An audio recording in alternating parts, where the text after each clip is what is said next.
Noah Green and Jordan Worth. We together are the magnanimous trio that forms Everyman BJJ. And today we're here, if we get around to it, we're going to talk about Andrew Yang running for president, proposes, hey, it's a great idea. Every police officer should be a purple belt. We always say we're going to talk about Andrew Yang on this broadcast on Everyman, and we never do, but we're going to take a stab at it today. Maybe we'll get around to him. We might talk about when coyotes attack. When a coyote attacks you, is your jiu-jitsu any good? We keep saying we're going to talk about that. We'll see if we actually do. But most importantly, most paramount, we are going to talk about this. We're going to talk about coronaviruses. A lot of scare all over the TV news about the coronavirus. And it really ties in, Jordan and Noah, it ties into, we're all training on the mats. You're training there with Renzo Gracie. Noah in New York and Manhattan. Jordan, you're a 10th Planet brown belt in Las Vegas. I'm out of Las Vegas. And when you're on those mats, Lord only knows if a scientist or somebody came through there with a petri dish and just scraped the mats, put it in a petri dish and tested how many pathogens, how many viruses, how much bacteria, how many blood particles, how much Lord knows what, athlete's foot, fungi, whatever. We probably don't really want to know. And I'm saying the mats get cleaned, okay? So 10th Planet does a great job cleaning the mats. Where I was, Drysdale's, Dunham's, Chris Engel Jiu Jitsu, they do a great job with the mats. Henzo and the great environment there, they clean the mats. But guess what? No matter how much you clean the mats, I've been around long enough to know, and all the time I've been grappling since high school, there's always stuff on. There's always stuff on those mats. There's pouring dirty sweat. There's guys stinking. There's everything on that mat. And my thing to you guys, we want to start, we're like, hey, what would the coronavirus, if the coronavirus were to really become an epidemic, what does that do to the jiu-jitsu schools, to the martial arts schools, where we're in close contact? Even more, people are worried about being on the subway next to somebody. Imagine hugging them, sweating on them. You know, people's got their dirty, smelly feet and fungi on this and that and staph and everything else. And what is that? What does this mean? We're going to talk about the health and safety, and how do you stay healthy on the mats? How do you keep from getting sick? Who's worried about a coronavirus? Who do we know that's not going to train because of the coronavirus? So let's just start there. I mean, it's a broad topic, but we'll start with you, Jordan, just digging in. Is the coronavirus a big topic where you're training jiu-jitsu? No. The coronavirus itself in general is not a really big topic for me. Just because, man, I don't know. I might be wrong, hopefully I'm not wrong, but I just don't think it's really going to amount to too much, you know what I mean? We've seen the Ebola scare, we've seen the swine flu scare, we've seen, those are the only two off the top of my head, but there was a couple others as I was growing up that just, there was this virus, and oh my God, it's going to wipe out this amount of population, and Ebola's coming back, and it's going to wipe out this amount of population, and there's always a new virus scare that everybody's, oh my God, this virus is going to be the worst thing ever, and the news is blowing it out of proportion, and it's the biggest thing ever for a couple months, and then all of a sudden, boom, it's gone, just because something else came up bigger in the news. I don't really think coronavirus is going to be anything too big. I think it's going to be kind of like Ebola and swine flu, yeah, some people have died from it, and that's really unfortunate, but people die from the flu almost more than the coronavirus, you know what I mean? I don't know. We'll see where it goes. Hopefully it doesn't actually take off to where some people are afraid of it catching and infecting the population and stuff like that, but I personally do not think that it will. But if it did, you're right, Frank. I never thought of that. If it did infect the population, that would change jiu-jitsu training a ton. Because then people who are quarantined, even what if somebody who trains jiu-jitsu got quarantined, they would not be able to train jiu-jitsu anymore. Then it would really change the community a lot. But I have not heard of anybody stopping training for the coronavirus. I have not even heard really the coronavirus talked about on the mats or talked about in training. So I don't really think it's going to be too big of an issue in jiu-jitsu. Hopefully I'm right. Mean Green, I know you're busy. You're buried in tax season, working long hours. But if there were, say, 100, 200, 500 cases of coronavirus in New York City, there are not, to my knowledge, at this point. But if there were, is Mean Green going to abstain from training jiu-jitsu because of coronavirus? I will more likely abstain from training just for due to lack of sleep, but um, but I don't see that. I don't see this as a it's going to grow to a public health issue. I think that I don't think so either. sensational news sells advertising, Yeah. and so no, I don't think that's going to be the case here. By the way, I'm not in tax season. But I am doing audits. I'm sorry. Major difference, but not outside of my little sphere. It doesn't matter. I'm just working my ass off. But still, 12 to 15-hour days that keep you from being able to legally choke people. Yes, I did get on the mat once last week, and I managed to sweat in someone's eye, which is disgusting. You literally dropped a particle of sweat. That happened, man. That happened. You saw it. You saw it happen. You saw their reaction. You saw the drop in slow motion go to their eye, and I hope it wasn't like a 20-year-old lady who was training for the first time or something, and she's never going to train jiu-jitsu again. This big gorilla. No, we don't have any white belts. We don't have any white belts in that class, thankfully. Well, we do, but they're like 3 or 4 stripes. So, are you like the Shaquille O'Neal of sweating in jiu-jitsu? You know, he's the biggest sweater I've ever seen in professional sports. Is Shaquille O'Neal? Are you the Shaquille O'Neal of jiu-jitsu as far as sweating volume? Man, I know a couple of those guys. It's awful. It's awful. I start warming up, and I look around in front of everyone, and it's all dry. And look at my feet, and I'm like, there's like a little lake forming. Mm-hmm. But to talk about this virus, viruses don't exist outside of a virus will die. Its structure will fall apart in sunlight, but it also doesn't stay. It doesn't stay in its form. At least what I've read online, that this particular virus doesn't stay in its form for more than 15 minutes. It's very fragile. Like that was said of HIV, of HIV, that the HIV virus. Remember, Jordan, you probably weren't even born, but Noah and I were dating ourselves now. But we were of an age where the whole HIV and it scared people. People were scared, to be out there and to be, doing whatever. And but it was said of the HIV virus that it's very fragile. Like it has trouble surviving outside of people's, outside of fluids. It has trouble. So very, very, very fragile virus. It is interesting, Noah, because I'm thinking this, like a lot of the best fighters and jiu-jitsu players and wrestlers that I know, they don't get sick that much. They're really strong. They're very healthy. They're very vibrant. I have seen some of them get sick as they get close to a fight with the weight cutting and the stress of it. I have seen that. But by and large, you're talking about a much healthier breed of person. And the irony is that we play in the dirt, we play in the sweat, we play in the pathogens, we play in the viruses. And that made me think, I was like, wait, just because you're exposed to something, just because there's a virus, there's something on the door, doesn't mean you get it. The integrity of your own immune system, right? The integrity of your own vibration, your own toughness. I mean, some people are going to, you're going to grab their wrist really tight and they're going to freak out. Some people, you could just tap them and they'd be like, oh, they'd freak out, or a punch, right? Somebody else, you hit them as hard as you could and they're going to look at you and be like, dude, that doesn't even hurt. Everybody's threshold is different. And it logically ensues that people have different powers to their immune systems, and they're just stronger immune systems, more resilient, no matter what's on their, because the thing is, even when if we all went and showered right now, separately, of course, but if we went and showered right now, there's still staph on your skin. You still have,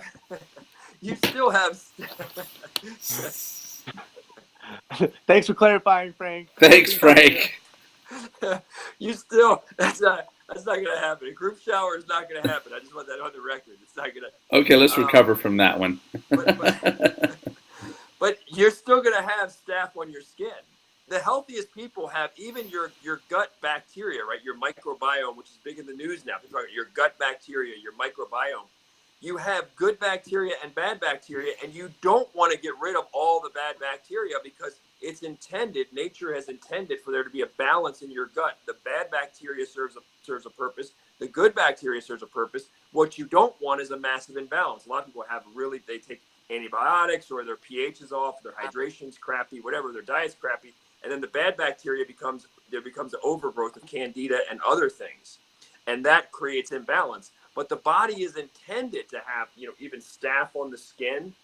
A certain amount of that's normal.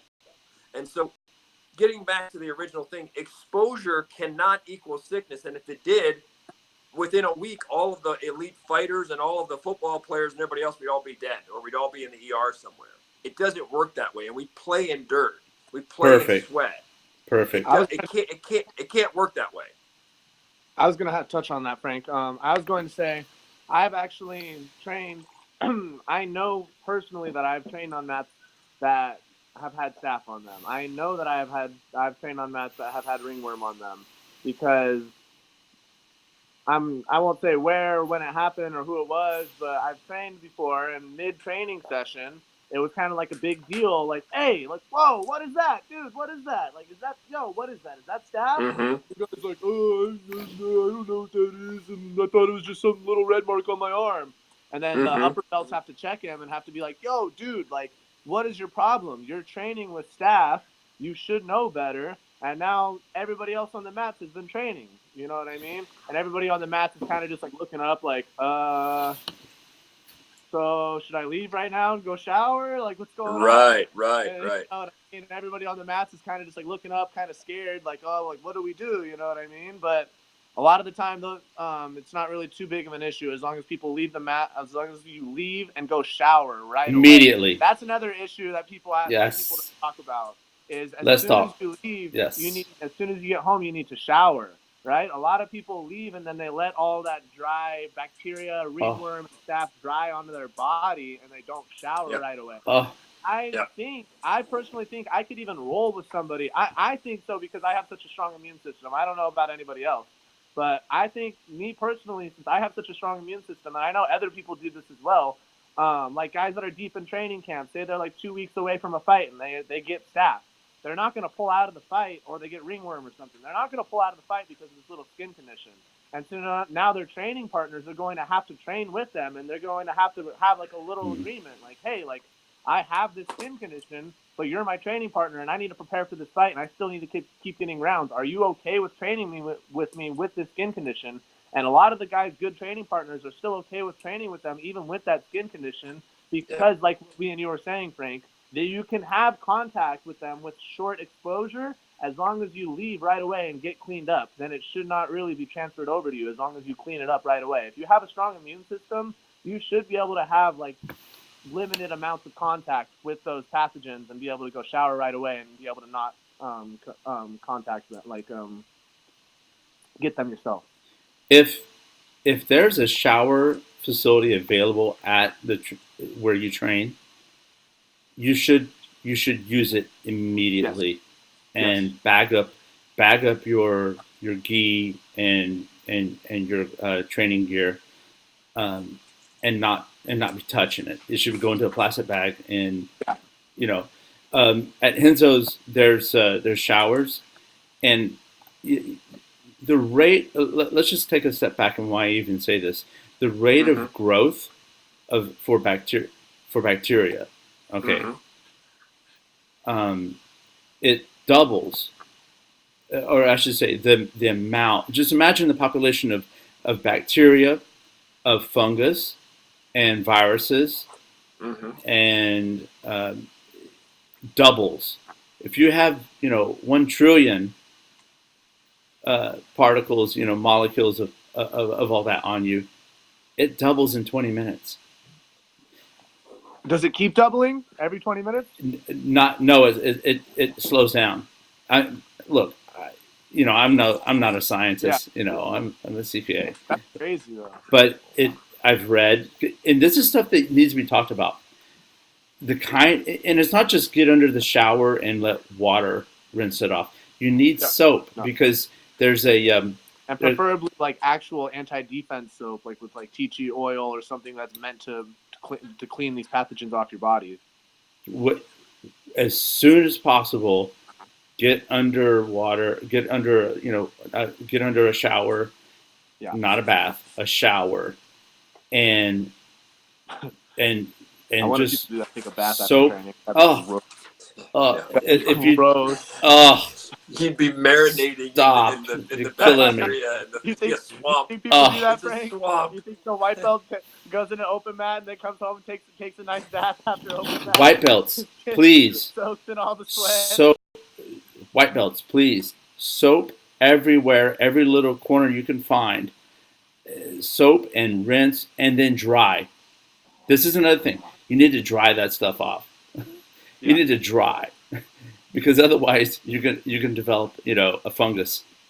And we have to say this: wash your belt and your gi, wash your belt. We don't have to deal with that too much in the 10th planet. I know. Major issue washing the belt. Major issue.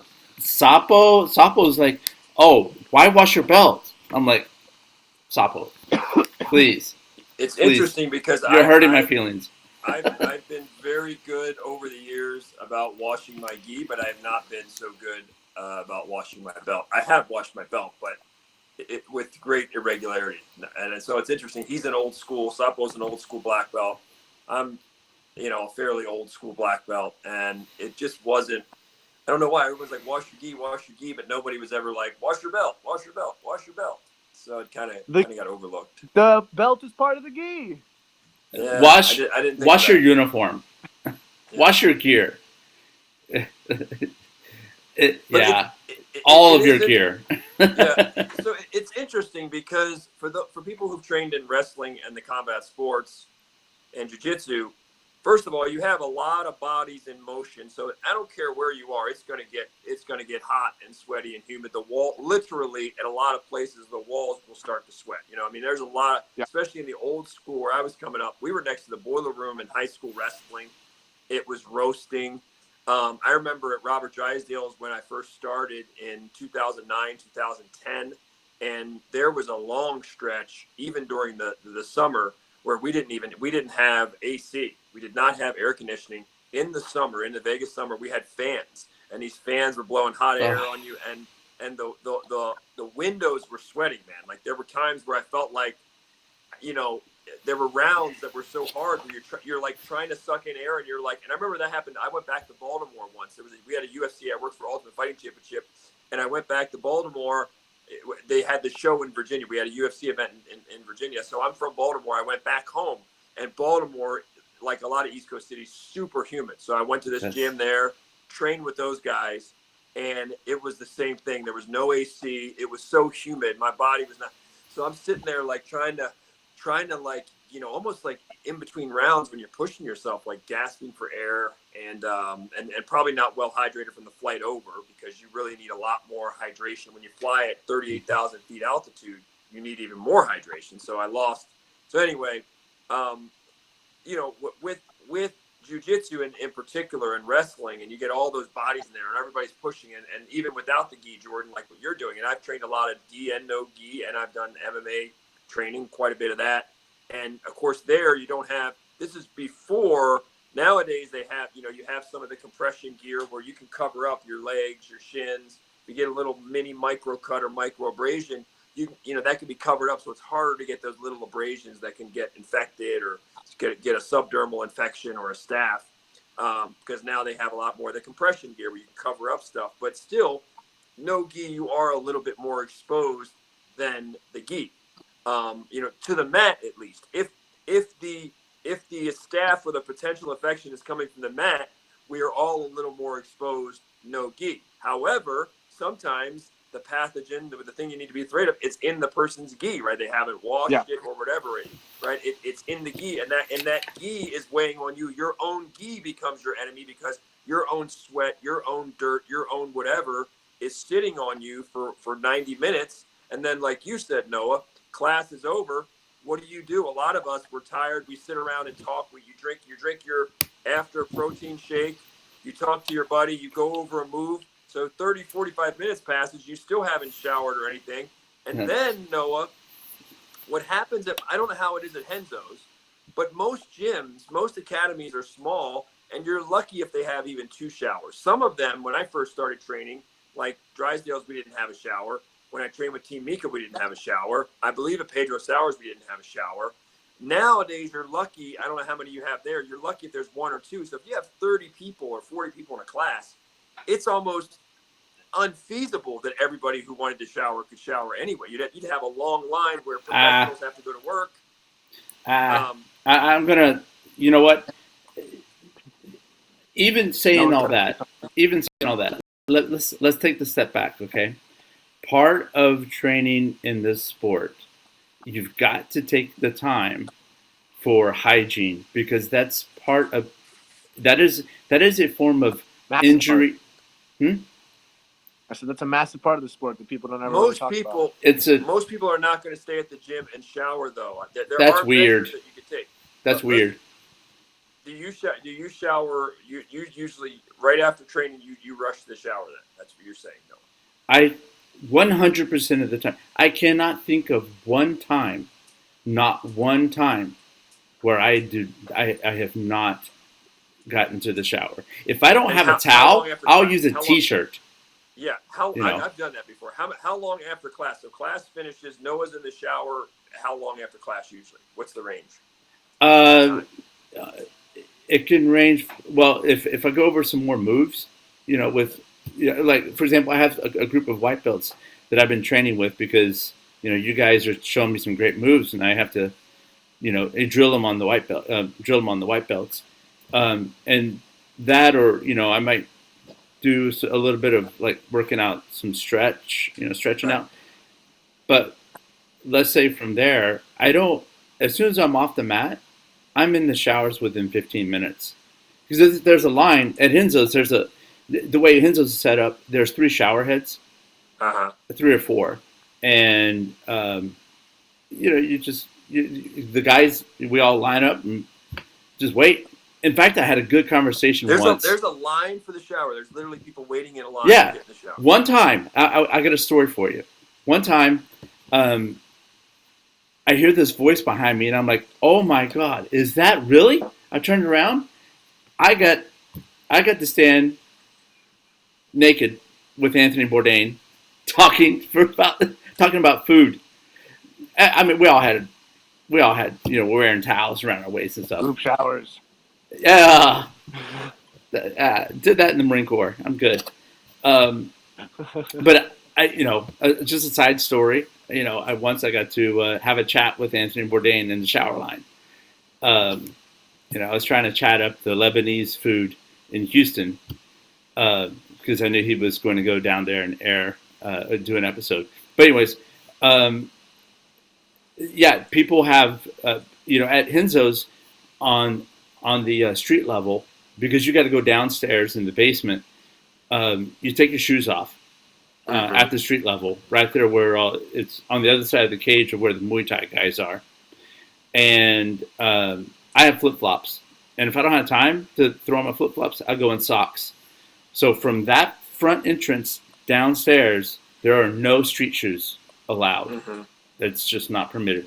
But I usually have my flip-flops that I throw on and go downstairs. What else I was going to say about that? With shower hygiene. Showering immediately is a form of injury prevention. Yeah. It's a form of injury prevention. Go ahead. And you've got to do it, and I throw, there's like big barrels for the laundry service for the top and bottom gi. So I throw that stuff there, and they wash that overnight every day. Now, do you consider yourself the Shaquille O'Neal of BJJ sweating? Oh, it's awful. Yeah. And in the summer at Enzo's, it's over 100 degrees down there, and swamp. It's a swamp. Okay. Oh, do you think, speaking of swamp, I meant to touch base on that too when Frank was talking about that. My gym, swamp. Planet Las Vegas, is literally nicknamed the Swamp. We have a big old emblem in the middle of our mat that says the Swamp, And in summertime, Coach Casey turns off the AC and opens up both of the doors in the front and the back when it's like Nice. 105 degrees outside, Nice. and has it like just crazy, crazy, crazy hot. Yeah. And at nighttime, he'll turn off the AC and close the doors. And so then at nighttime at the night classes, that's when it really is the swamp. It literally is dripping from the roof, dripping from the Yes. mirrors. Are completely, you can't even see through the mirrors. Yes. It's just the mats literally have like this much sweat. It's like a You get that pool, slip and sweat slide grappling going. Slip and slide where you Slip know and that slide. Yeah. you just know that certain submissions are not gonna you're not gonna be able to nail certain submissions on a good guy in that slip and slide, but you're just gonna have to scramble. It's gonna be a lot of scrambling, a lot of slip slide. I actually think that's why I have really good leg locks now, Frank, because I have since it's so slippery in the no gi and everybody's so sweaty, I have to really really grip onto the legs extremely tight because it's so sweaty, because you can just slide the knee line right out in the no gi when it's all sweaty like that. So I feel like I've gotten a lot better control over the legs because I train in the sweat like that. Well, you know, we sort of with that clamp, with your leg clamp or your thigh clamp, where you kind of clamp it. And, yeah, exactly. I wanted to mention a little bit about, you know, that just how hot it is. My heart is racing in the summertime downstairs. It's racing, and it is unbearable. It's the only way I can put it. Wearing that hot gi, which you guys don't have that problem, but you know. But let me say that something, and I wanted to bring this up. No, wait, you're referring to when you're training. You're saying the environment, a really hot room when you're training jiu-jitsu. Yes. Well, yeah. Almost unbearable. Now, by the way, go ahead. You finish that, and I'm going to add to it. What were you going to say? So I was going to say that, like right now, what I'm trying to do, as often as I can, I'm trying to go in and hit and sit in the dry sauna to get my tolerance for the heat just to maintain it or develop it more. I'll go in the dry sauna and sit there for 45 minutes, as often as I can. Dry sauna. That's always such a funny name to me. It's like literally like that's just a human oven. It is.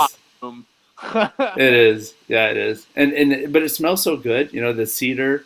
It's warm. So I'm doing that kind of stuff. And by the way, no matter what size I am, like I'm heavy right now. But no matter what size I am, because it does. I want to say this, and I want to say this clearly. It's not because like I'm a heavier guy. It's just I naturally always sweat. Growing up in Texas, down there in Houston, my internal thermostat is, as soon as I start moving around, start generating a little energy, or start using a little energy, I sweat. So, you know, I have to cope with that. You do, you know, I love you, Noel, but you do look like a sweater. You look like you would sweat. I mean, bigger guy. You know what's weird? I'm 145 pounds, 145 pounds, not in great shape, and I'm a sweater. I sweat a lot. Yeah. I sweat a ton from my feet. What? I sweat a ton from my feet and my hands. I don't know why. My hands and my feet, like, sweat a ton, dude. Like, bad. Yeah. I've read that you sweat about a pint of water a day out of your feet. On a side note, I once dated a woman. She had danced on Broadway in New York. She had the most spectacular kids. I mean, I was like, I could stay with this woman like Jerry Maguire style, like the kid. I love the kids. I was like, I contemplated staying with this woman for the kids. Her kids were phenomenal. But anyway, she had this remarkable thing where she never sweat. She danced on Broadway. I mean, she's always dancing. She would not sweat. She would do, you know, an hour and a half intensive workout. She would not sweat. She never wore deodorant. She never smelled. It was crazy. I mean, it was like she was a freak in that regard. But then you have people like, what's interesting though is that in our environment, it's not unusual, especially you get the no-gi environment, MMA training. It's not unusual to finish up a practice, a pro practice, an elite practice, and people, if they took their shirts off and drained them, you could get 5 or 6 pounds of water out of some dudes' shirts. That's how much sweat we're talking. And some people may find that hard to believe, but that is those of us that train know you're talking pounds of sweat off of some people. Yeah. I mean, easily 5-6 pounds. That would be an interesting viral video. Just like boom, just like people showing after that. a mat at 10th Planet, you wring your rash guard out. Yeah. But this is one thing though to know it. So because you've trained in Brazil, Noah, and when I trained under Drysdale, we didn't have the AC. I think that some of the old school, even Henzo, this whole idea of training in AC is kind of like an American thing. It's like we're spoiled, right? The originators of the art and the real creators, it was like in Brazil, it's like air conditioning is a luxury, right? We think of it as a right in America, right? But AC is actually a luxury. And so many people, even in wrestling environments, like, you go to the average gym nowadays and you work out and they have it at per 70, 72, 73 degrees. And like, that's just a foreign concept to somebody who was wrestling during my era. It's like, dude, you would get yourself in trouble if the room was at 72. They're like, are you insane? The room had to be hot. It was like, for injury prevention, to make you mentally tougher, to sweat.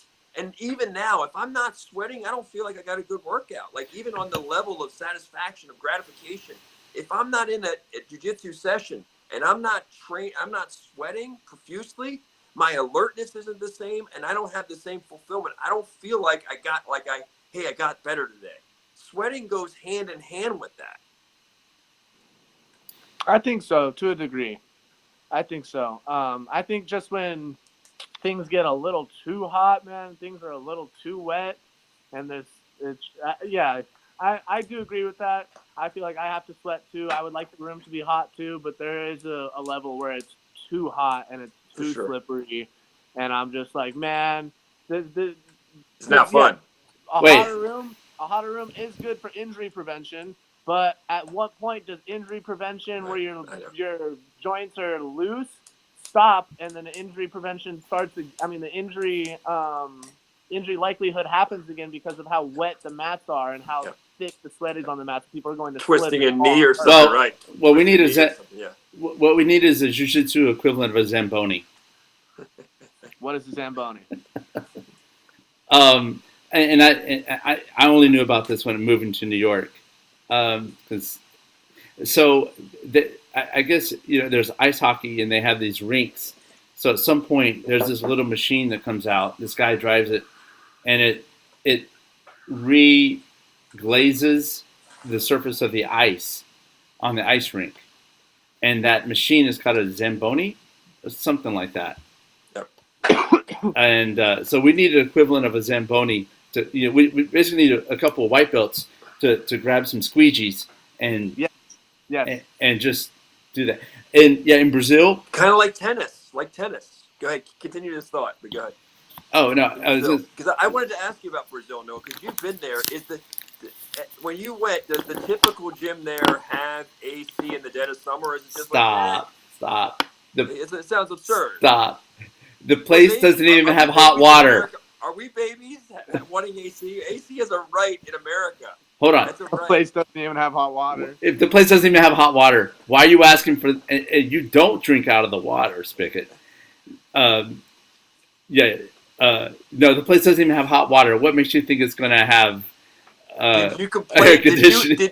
Did No. you in all of your glorious Americanism? Did you pull like an American card on and be like, hey, how come you don't have AC? Did you complain about it? That's a very American thing to go overseas and complain about. Did you dare complain about the AC in Brazil? I've never trained somewhere in the U.S. that had an air conditioning.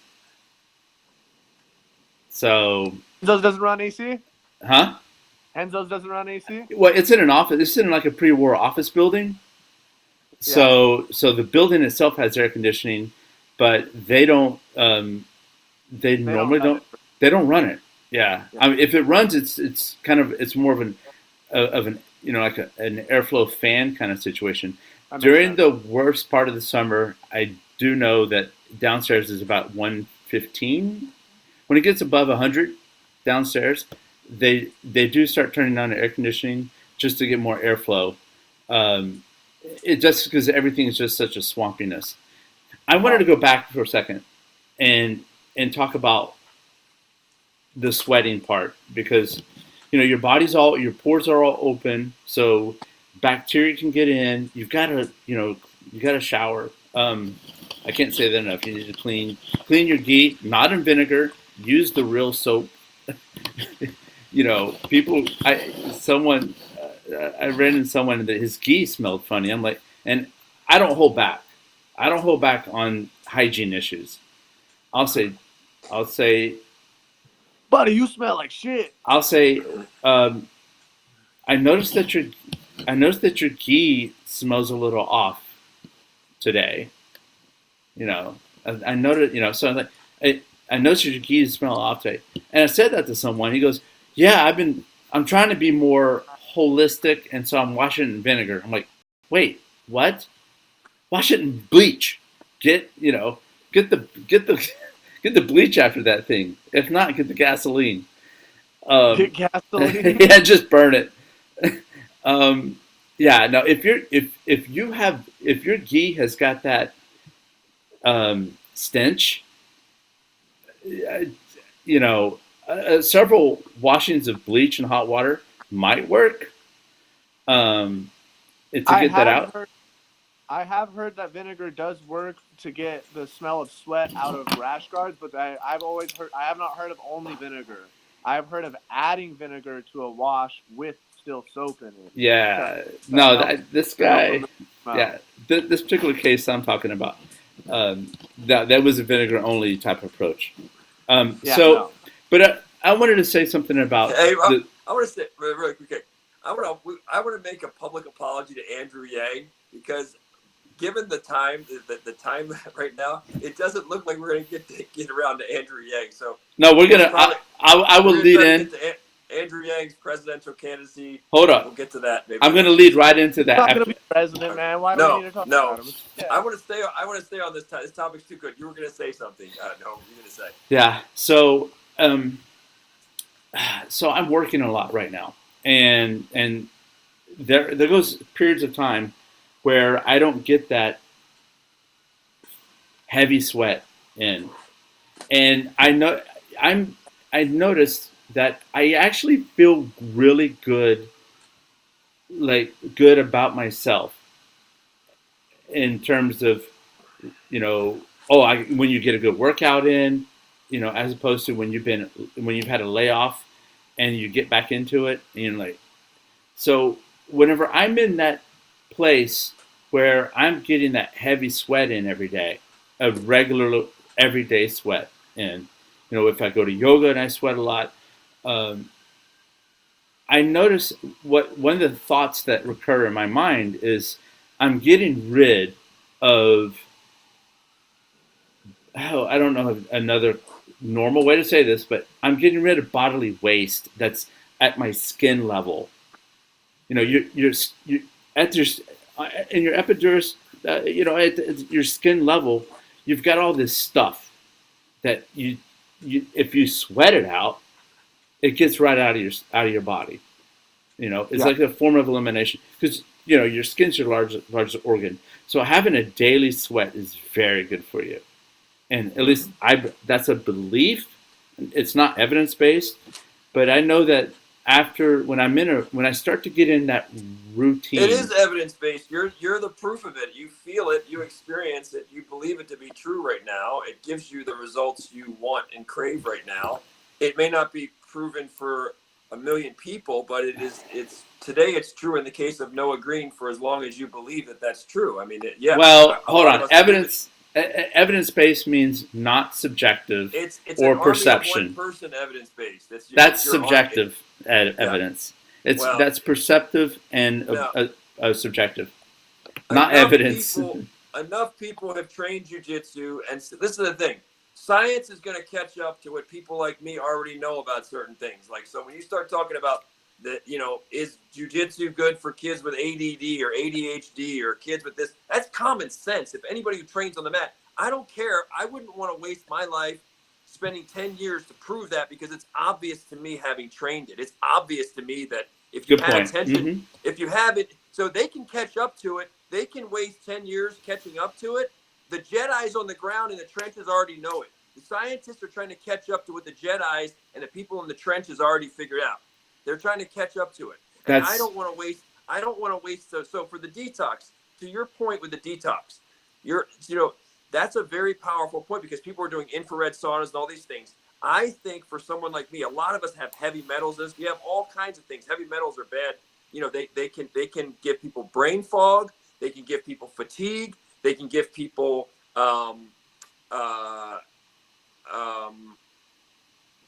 cardiovascular compromisation.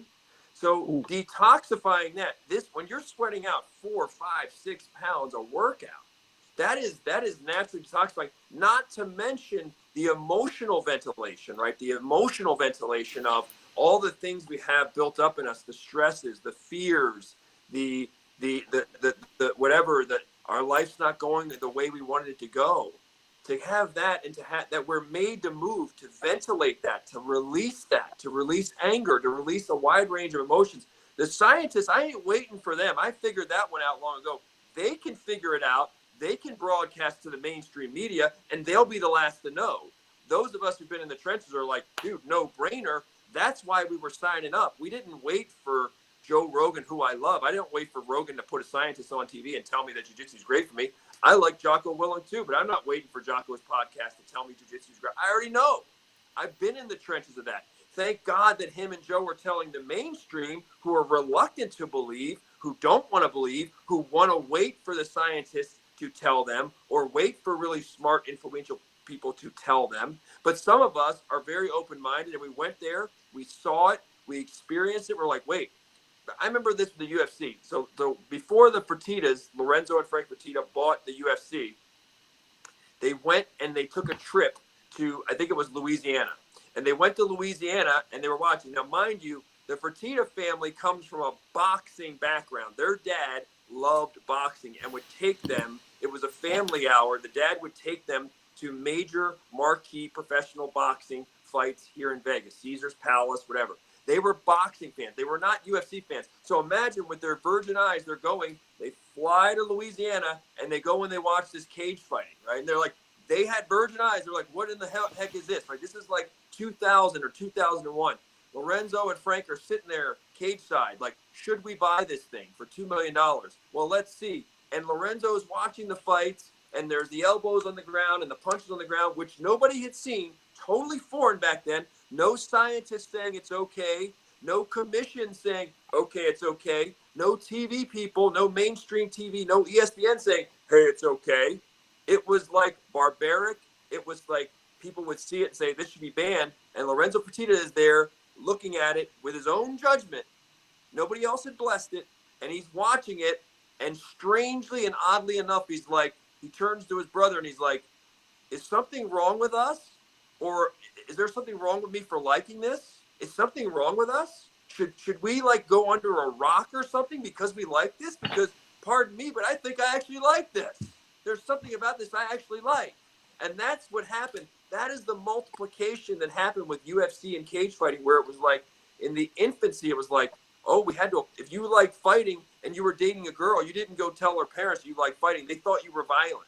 They thought you were a problem. Like, oh, we can't trust you with our daughter. You're going to be a violent person. You're going to do bad things. This is what we were dealing with. Even in Brazil, Noah, if you know the history of Brazil with jiu-jitsu, if you told people you were even in Brazil once upon a time, if you told people that you trained jiu-jitsu or you were a fighter, they thought you were violent and a maniac. So it took time, but Lorenzo Fertitta was onto something, saying, hey, of his own volition, of his own mind, he had the open-mindedness to say, you know what? I think if more people saw this and we multiplied this and we did more shows, I think that a certain fairly high percentage of the population is going to like it. If we can overcome the stigma and the bad press and all the negative assumptions, right? There weren't any scientists there saying, hey, Lorenzo, we have data for you and your brother that will tell you that this will work out. There were no scientists. It was your own eyeballs, your own ears, your own sixth sense. Is this going to work? Are we crazy, or is fighting in our DNA? Are we just crazy, or is there something primarily wired into us in our fighting is wired in our DNA, and a lot of us, over 1 billion of us, 2 billion of us will like this. It's in our DNA. And Lorenzo Fertitta, minus the data, and his brother were like, we think there's something to this. We think a lot of people will like this if we can figure out, if we can spread the number of events worldwide, and if, most importantly, we can get the political powers that be, the state regulators, if we can get them to regulate it and bless it, then everything will fall in line. And those are the Jedis I'm talking about. The first movers are not the scientists. You know, I love science has its place. There's some phenomenal science, and there's some wonderful things and advancements and technological advancements that the scientists are doing. But the first movers are rarely the scientists. They merely spread it to the mainstream who don't believe, who won't believe unless you hand it to them on a silver platter scientifically. I'm talking about before the science. Yeah, dude, I think that's a really, really good point, Frank. Scientists always, like, not just scientists, but people always wait until, that's not even the thing. Not even just scientists wait. Like, scientists are just always trying to prove the new thing. The populace always waits until science proves the point, and then that's when people hop on it. You know what I mean? Like, MMA right now is just now starting to get really, really big. And I think that is because of people seeing the rise of the sport and seeing that it's not as dangerous as people thought it was. When the sport first started, everybody thought that it was more dangerous than football. I mean, more dangerous than boxing. Excuse me. Everybody thought it was like, oh, like, how could it not be more dangerous than boxing? They're using elbows, they're using kicks. Like, of course it's more dangerous than boxing. It's like, it's barbaric. And then as the science unfolded, well, it's still debatable, but a lot of people still agree that boxing is a more dangerous sport for MMA, for your head, for CTE, because boxing allows you to get back up, right? You can get completely knocked out in boxing, practically, and get back up. You know what I mean? Like Deontay Wilder, Tyson Fury. Deontay Wilder completely flatlined Tyson Fury, killed that guy. That guy was dead in the streets, completely lifeless. And at like the 9-second count, 9.5 seconds, Tyson Fury, boom, popped back up and then started fighting Deontay Wilder again. Thank God he didn't get knocked out again. But what if Deontay Wilder would have done it to him again, would have flatlined him again? You know what I mean? Tyson Fury would have been a changed man, most likely. You know, like, boxing can really, really change people's lives. And that happens in MMA, but not nearly as much. Once a fighter is incapacitated and they can't fight anymore, then they stop the fight. You know, and I think that has allowed a lot of people to jump on the MMA bandwagon once they realize that it actually is a little bit safer than other combat sports. Like I said, to a degree, it's still debatable. Some people will still debate that MMA is more dangerous than boxing, but most people, I think, me and you both agree also that MMA is safer than boxing, Frank, for your head and for CTE and for concussions. Over the long run, if you do your career right, you don't spar too hard, and you do your training correct, that MMA should be a safer sport for your head than boxing, right? They're both dangerous sports, of course. You're both going to get concussions.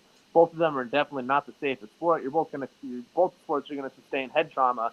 But I haven't seen too many MMA fighters that are like, they literally can't talk like Mike Tyson, or like these old boxers where like you can't really understand what they're saying. You know what I mean? Mike can still talk. That's just his Bronx accent. But you know, you're talking about you guys I'm talking more than Mike Tyson though. I'm just like Mike Tyson was just one person I thought of for off the top of my head. Yeah, that's the common thing for older boxers to have from getting hit in the head. They start like slurring their words together and like start talking a little like where you can't really understand them as much. I've heard that from a lot of different old retired boxers, and I haven't really seen that as much in the MMA fighters that are retired. But Jiu Jitsu, you're not doing MMA. It's Jiu Jitsu, and it's, you know, far from it. I bring that point up because, you know, just to set apart Jiu Jitsu is not MMA, because you're not undergoing the kind of potential head trauma that MMA training does. Not to say that you don't get injured in jiu-jitsu. Now I would say that your arms and your legs ripped apart and your neck messed up, man. Jiu-jitsu still destroys your body. It can, and it will. And it has to. I know I've undergone some stuff, but the sweating, you know, just like when I first go back, you know, I don't worry so much about, you know, just to bring this full circle to getting sick and all that, because we're going to have to wind down in a little bit. I think that even for like I've talked to police officers, and the ones in Henderson, they're very nice. They're good guys. The ones I've met and talked to. It depends. Okay, it depends. It's like hit or miss, no comment. It depends, but I think that for what police officers are concerned about training is they're concerned about getting injured, and because that hurts them performance-wise at work. And so let's have a balanced discussion about that fear of getting injured is an excuse. And I want to speak the truth here. That fear, yes, you're going to get injured. You know what? You're going to go home and you're going to recuperate. But if you're out on patrol and you lose control of a situation, and really you have threat escalation, and your response is that you quickly rise up to what do you call it? The word escapes me. But you go from your response to that threat is to escalate it to a taser, and then to ballistics, which is life ending on someone. Andy Yang, presidential candidate, I think that the concern there, or what they're going after, is regular stress inoculation. When I trained with 360 Tactical in Houston at the Memorial Shooting Center, I used to do a lot of small arms training with 9mm, with rifles and shotguns, and using them in tandem, or myself and a partner, like when I was doing personal protection operative work, or training, that is. You would have to actually train back away from even engaging a target with your handgun, because it could pop up, and you're so used to training into shooting. Whenever you do have to go that level, it's hard to come back and to pull that round back, to say, oh wait, I'm not going to shoot that target. Yeah, once you're shooting, you're shooting. That's right. Once you're shooting, you're shooting, and it's hard to pull that back. It's hard to say. If you have a wrong shot. But before we get to that level, there's a stress inoculation, and I think that's what Andrew Yang's point, or where they were at, was like someone said, I watched the video where he said that, and it was more of a throwaway comment. It was he was going to the car, and someone just blurted out this and said, hey, Andy. And he's literally trying to get into the car to get out of there. And they said, what do you think about this? And he just literally, just tosses that out and tries to say it. There was no elaboration, really. Okay, be explicit or specific for the audience. He tossed what he just said. Somebody threw a question at him as he was getting in his car to leave a campaign stop, and They said something about should police officers blank, and he said something to the effect of, oh yeah, police officers should have a purple belt in jiu-jitsu. At least a purple belt. If I'm president, what did he say? I mean, directly and specifically. It's been a couple weeks. When we first brought it up, it was more fresh in my mind. But as I said, I've been working So this is not a major part of Andrew Yang's platform. This is not. He's not. No, because I was thinking, based on the link you sent me, and I did not read it, so I don't want to comment too much. Okay. But I was thinking that he just wanted the mixed martial arts community and the BJJ. He wanted our vote. He was rallying us to get whatever tiny little piece of the vote he's going to get. I don't think it's going that far at all. I think that was just a kind of off the cuff response. Yeah. But the real issue there is, It's the response to threat escalation and Well, having stress inoculation. yeah, this goes back to, all right, so there's a difference between having a mandate, right? The police department saying you have to do this or you have to be this, and just choice. I mean, here in Las Vegas, we know there's tons of police officers, good officers. There's a ton of police officers that train Jiu Jitsu, they train wrestling, they train knife training, they train, whatever, Taekwondo, Kempo, karate. There's a ton of police officers. They're not a huge percentage of the force, but I personally know dozens and dozens of them, and I'm sure that there's many more. But the larger question just is, would the police officers themselves be safer if they had more wrestling training, more jiu-jitsu training?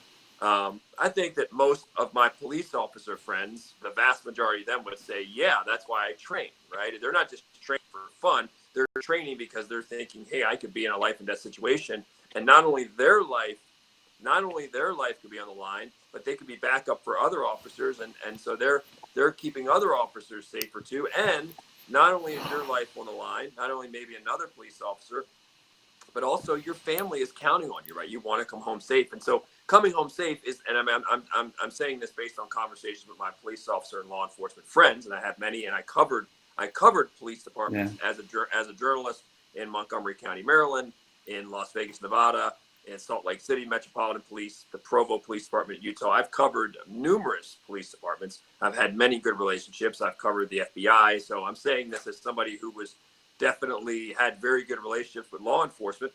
But I just think that most of them would tell you, man, yeah, you would probably be better prepared for situations if you had that. And I think you could find quite a few police officers who would tell you that, yeah, there would probably be, it would help to de-escalate things, because the more capable you are hand to hand, the less you have to escalate things. You have more devices, right? You have your energy, you have conversation, you have your calm, you have your poise, you have a lot of weapons to diffuse it. Then you have physical tools to diffuse it. Maybe your wrestling, your jiu-jitsu, your whatever, your athleticism, your fighting techniques. Then you have batons, and you have tasers. Then you have the gun.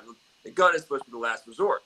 In theory, in general, the quicker you have to escalate, the quicker you got to go to your gun. And so sometimes it stands to reason that if you are let's imagine this really awesome police officer who's got the verbal judo, can diffuse things, knows how to talk to people and read people and find the right buttons to calm them down and take control of the situation. And then at the same time has a good, strong physical presence that you're like, man, you probably don't, even the suspects would know, somebody that they're having contact with, man, you probably don't want to mess with this officer, right? Even though the officer's nice and they're kind, and they're still projecting a balance of respect for you, but also they have a tone in a way that's like a firmness where you're like, dude, you probably wouldn't want to like try your hand with that police officer because he'll wreck you. You have that. And then they have the other escalation tools and backup. But remember, police work and law enforcement work usually works on a continuum. And it's just saying the more weapons you have along that continuum, the better off you're probably going to be. And I think you're going to find a lot of law enforcement people say, look, they're going to be safer, and even the public would be safer, because honestly, like, you have the black belt. Okay, the police, most of the police are good actors, and they're respectful and they're doing their job. And then there's a small, tiny percentage that are getting away with whatever, and give a bad name to a lot of the cops. And when you start talking about black belts in jiu-jitsu, the kind of person that it takes to stick with that and do that, you make it that far, dude, it's going to be hard for you to be rogue. You're probably going to be like I guess Eddie Bravo has said, like, there aren't any, it's hard to find black belt douchebags. We don't have as many of them as the general public probably has, right? You don't have as many like terrible, rotten, dirty people, black belts, because they are there, and they do exist, and we've met them. And a lot of us black belts, even those of us that might be rough around the edges, we're better than we would be. We're not always like this incredible person or this perfect person, but we're better than we would otherwise be. But yes, there are black belts that do whatever, but as a percentage, it's a pretty high percentage where they're at least solid. That's why, like we were saying last episode, you go to Europe or whatever, you don't even know anybody. You could probably find a couch to sleep on for a week or two. Total strangers, be like, they'll trust you in your house, they'll trust you with whatever. That's the way the community is. It's very trusting because it tends to self-regulate and edit out. So if you have an officer who's been training that long and is putting that level of commitment, I just think the odds are you're going to get a higher caliber of officer on many levels, because what it takes to train and what it takes in terms of ego and humility, balancing your own power with ego and humility, all the different people that come together there. I think it balances you. I think it makes you more empathetic. I think it gives you more restraint. What you were talking about earlier, Noah, that you're exercising a lot of these other muscles, and that again, when you're maybe a rookie officer or 2 or 3 years in, you're still young, and and it takes there's a really high learning curve there. So yeah, I don't think that any cop is going to argue, any police officer is going to argue and say, listen, if I was a purple belt, I don't think there should be a mandate, by the way. I think in Brazil, what I was told by my Brazilian friends, there were some police precincts, it may still be the case, you had to be a blue belt or you couldn't be a police officer. And this is going back years. This is going back 15 years. But I don't like a mandate for police officers here. I don't like it. But what I do like, being sort of the libertarian streak in me, is the promotion of it, where I think a lot of my police officer friends are doing and say, hey, you're a police officer, man. You'd be a lot safer. You'd be a lot better off. Your colleagues would be a lot better off. And, oh, by the way, the public, too. You'd probably be even better with the public if you trained at this and you stuck with it. Totally agree with that. When I was in Texas at McCall's, Darren McCall just retired recently from the Houston Police Department. I think he was in their internal affairs unit for a very long time. So he was a black belt in judo and was a black belt in Jiu Jitsu as well. And he has his academy there in the Atascocita.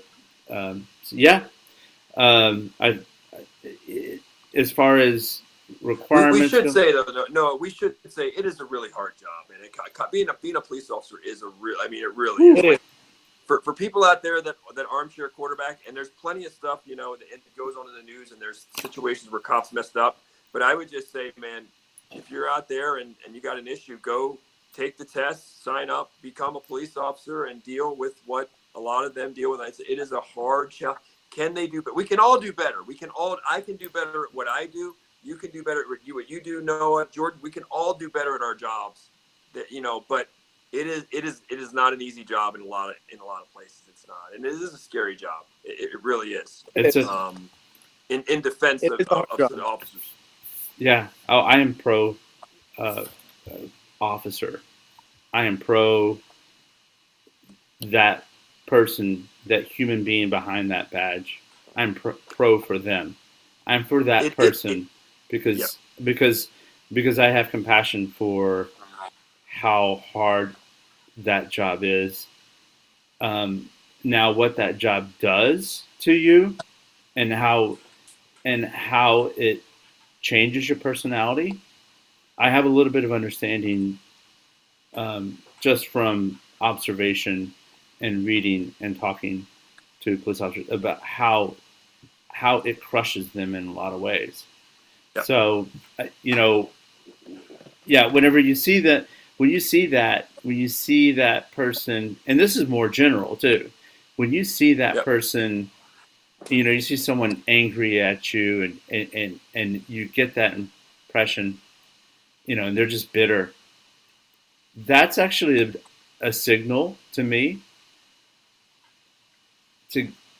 as part of my own development, is to set aside my ego and say, how did you get to this point where you are suffering and you have to behave this way? That you have to have that hard edge about you. Instead of meeting that anger with more anger, which is, it's actually, anger is in a lot of ways, it's the outside wrapping of fear. It's just a fear response. Well, look, my experience has been that the vast majority of police officers do a decent or really good job, the vast majority, and then there's this subset. And I would just say to the police officers out there listening, like, the best thing they could do is just get rid of the bad ones. They're the ones that they make the headlines and they give police a bad name. It's just weeding out them, because the vast majority of police officers that I've met, they're good people, man. That they're not a threat to you. They don't want to do something, they don't want to cross any lines. They just want to take care of, resolve the situation, and then get on their way and get home. I mean, Go home. Yeah. Now they're usually called in. I mean, if they pull you over for a traffic violation, you're probably not happy. So most of the time, nobody's happy to see the cop unless somebody's robbing your house or something, or there's even in a domestic situation, they're not really welcome. A lot of times somebody will call, and then they get there, then the cops wind up being the bad guys, whatever, because then the couple makes up or something. So most of the time when the police come, they're not taking cats out of trees anymore, right? They're not doing that anymore. It's like they're responding to a situation where a lot of times it's a distress situation, or they're like, oh, what are the cops doing here? Why are the cops breaking this up? Why are the cops pulling you over? Why are the cops whatever? And like, to your point, Noah, like it's a job where they're not, like, people don't greet police officers with open arms, right? Like, it's not like an open arm thing. It's tough on them psychologically, I think, because no, Jordan, you were gonna say something. Yeah. I was gonna say, I have a question for you guys. So we've all heard the term "F the police," right? F forward the police, right? Have you ever heard the term "F the firefighters"? Have you ever heard "F the paramedics"? Have you ever heard F anybody else but the police? Because they have a different mission, of course. Exactly. I think the main thing is, like Frank was saying, is that the police are not here to help people a lot of the time. A lot of the time they're here to make people's days worse, and that's why the people a lot of the time do not like the police. Is because a lot of the time, even the people that aren't really doing anything wrong, you know what I mean? The people that are just like doing things that are minorly wrong, you know what I mean? Then they're gonna get pulled over, and then they have to deal with the ticket, you know what I mean? Yeah. Even the people that aren't criminals don't even really like the police. And then another thing I was going to say, I'm not really going to say too much whether I like the police or whether I don't like the police, but I'll say I would have complete, full, 100% pledged to support to the police and the boys in blue if the war on drugs did not exist. But that's a topic for a different day. But really quick thing, guys. Wasn't a thing, if the war on drugs wasn't, if we were not in the war on drugs and the war on drugs didn't exist and the police did not have to enforce the drug policies, I completely am and wholeheartedly support for them everywhere else. I don't know if you know what time it is as well, guys. I know. We got to go, but I want to say one other thing, though. So what would we do, though, Jordan, without police? I mean, a world without police. Exactly. What are you going to do? Needed. That's why I said I'm not really for police or anti-police. I'm kind of like neutral on my view on police, but I would be completely pro-police if the war on drugs did not exist. That sounds like frustration to me. Yeah, I think you're just frustrated with the situation and not really with an organization or within individuals. I have my own opinions on this. I try not to talk too much on this topic, but I've seen a lot of footage where I don't necessarily agree with. I'll say that. Okay. But I mean, again, in their defense, because again, it's a case by case thing. There are clearly cases where there's video, and there's clearly cases of police misconduct or police brutality. There's enough of those cases out there, and that's a case by case basis. But and there are great and there's no defending some of the things that have been, that are clear, where there was a clear case of police brutality or a bad police shooting or police misconduct. There's no defending that. But again, they go into situations, a lot of times they're dealing with, I mean, it's like for us to expect that you're just going to always go in and be Fred Rogers, like, Mr. Friendly. It's like, yeah, no, I don't know. I mean, it's a balance, and I don't know. I personally think that, like I said, that my experience has been the vast majority of police are decent police officers. They're not out there harassing and intimidating people. That's my experience. However, there is a group that for whatever reason stay on the department, get away with stuff, and they're a black eye for a lot of departments, and for whatever reason, I don't know why the departments don't do a better job just weeding them out and getting rid of them. I don't know. I don't know what the process is. I don't know if it's a union thing. I don't know. But, again, I guess the larger point that we all agree on is we do all agree that, and I think most police officers would agree that, hey, if you're training more jiu-jitsu or more wrestling or even more, even more Muay Thai, you're probably going to be safer, and the people that are counting on you are going to be safer. And I think personally the general public is going to have a better police officer representing and policing the public, But again, do we agree then that there shouldn't be a mandate? Do you guys think that there should be some sort of mandate where they have to train jiu-jitsu? I personally think there should. I personally think there should be a mandate. They should be at least blue belt. Maybe not purple belt. I think purple belt is too high, but I think they should at least be blue belt. I think police officers should at least be blue belt. Mean Green? I'll say it like this. When you work in my profession, it's expected that you get your CPA license after a certain point in time, and that's like a couple of years. And if you don't, then your opportunities become limited. For police officers that are out patrol, they're out on the streets, they need those skills immediately. So I think that there should be some kind of allotment. Maybe this would be an increase. Yeah, an incentive.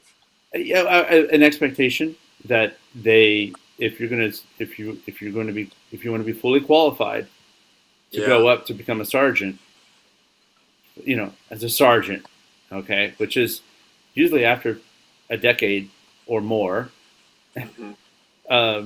you should probably, at least by that point, if you want to be a patrol supervisor, for you to move up the rank, you should at least have a blue belt.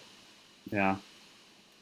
Listen. Or work come on, blue belt isn't that much to ask for. If you take it seriously, you get your blue belt in a year. Come on, man. A blue belt, bro? Everybody's got a blue belt nowadays. Come on. It might happen. I set the bar low. If Andrew Yang was serious, and if Andrew Yang, you don't set the bar low. You're a really good blue belt, Noah. Well, I set the bar low for the for that requirement. At least get a blue belt. Start training, because you learn so much more than the techniques themselves. Well, if you make it to blue belt, your odds are way higher that you make it to purple belt, which means it's more. Every belt. I mean, the fall off from white belt to blue belt is like 99%. Probably. Man, how high is the white belt from blue belt to purple belt? They all fall off at blue belt. Everybody gets their blue belt and disappears. Yeah, it's amazing. But honestly, making blue belt, I've promoted a couple people to blue belt, and even though you always want everybody to stay to black belt, I'm still like, wow, this person just did what. It's crazy because it's not that big of an achievement to me. But I'm like, wow, they got a blue belt. I'm like, wow, they just did what 99% of people don't. And so in that context, it's impressive. It's like, wow, dude, congratulations, it's a blue belt. Thanks for showing up. Thanks for committing. Thanks for now keep going. You're not there yet. We want you to stay on the path. But by the way, you're part of the 1%, which is crazy because like Jordan just said, it's not that big of a deal. And yet 99% plus of all people won't stay that long. That's just crazy. It's just. I want to throw for a topic for another time, but to continue this, I would want to have a little discussion about what happens to the black belts whenever they get their black belt. I've seen where the black belts kind of disappear. The black belts. Yeah, they're done, brother. They got their black belt. They did what they needed to do. Yeah, they got their angel wings. They fly away. They retire, brother. Gordon Ryan. Not everybody wants to be. I mean, I've taken 9-10 months break myself. I miss it. I do miss it. I watch videos. I was watching Iowa wrestling, number 1 Iowa in college wrestling versus Michigan last night. I watched that over Duke UNC. I was watching that. I watched over the UFC prelims. So, but I still watch. I still love it. I can't wait to get back there. But I've taken 9-10 months off because I'm like, why? I'm like, I want to rest my body. But that's a different. This is rough. Some places it's rough. Yeah, I mean that's different. Can I rest my body? I look at Tsunami. His name is Tsunami. at Henzo's. And I was talking to him the other day, and he's in between jobs. He's I think he's an iron rigger or something like that.